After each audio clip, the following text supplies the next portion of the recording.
So my next spiritual experience would have been the passing of my aunt Johnny.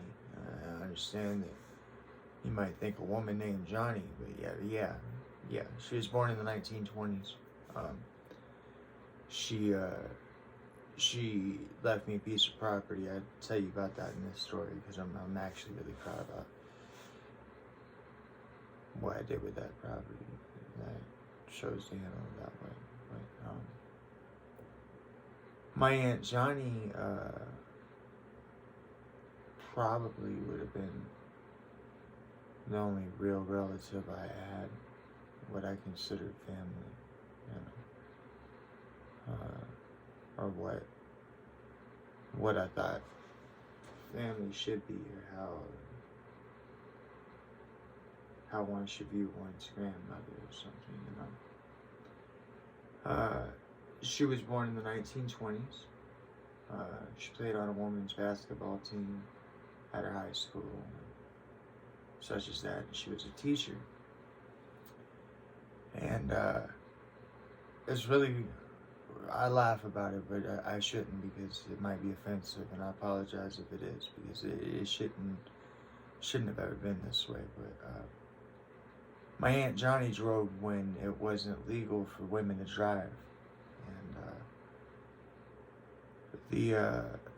the men would ride on the outside of the car on the little kickouts because they didn't think that a woman could drive, and so they were ready to jump off. She went from being a school teacher to working at the post office, and she drove a little post office truck there for a while, so she retired. She had a Dodge Dart, was her last car, whatnot. Last I heard, some boys turned that into a race car or whatever. Puke green. Anyways. So she was my family, And when she died, she had died way after my Uncle Jerry. And they weren't uncle and aunt. They weren't together. They different aunts and uncles. Her husband had died early in life. She would have been my Uncle Jerry's elder. He died something to do with organ failure, I believe.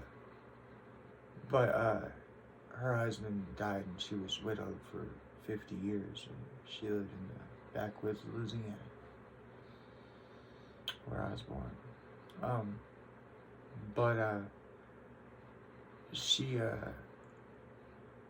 I knew when she died that she would end up coming to me, because she was in my heart. And I'm very proud of what came to me. Oddly enough, it wasn't her. It was actually my uncle, her husband Lolly.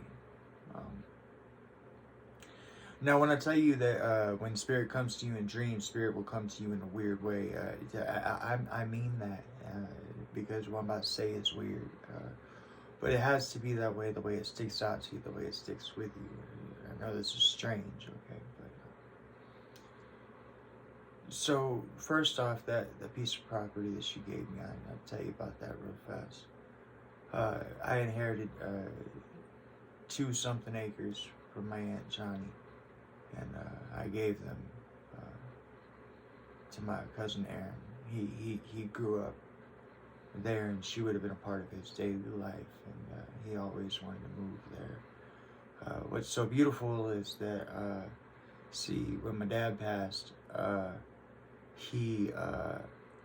didn't inherit the property until much later. My dad had originally inherited it. I got it handed down to me from my dad when my dad passed. But my dad also had ownership of part of my Aunt Barbara's property. And when they signed over the papers, they didn't sign them over correctly. And so technically, when I gave my Aunt Johnny's property to my cousin Aaron for free, I gave him something that I had wanted that I never had, which was a family home, and that in my mind that was going to be my family home. I was going to raise kids there. Something I never had a family. So, but not only did I give him my family home, but I gave him his family home. See, on my Aunt Barbara's property, they had built a house, and he was born and raised in that house, and so I gave him his family home too. As a result of signing that over, he now has claim to it. He should have ownership of it, but he now has claim to it.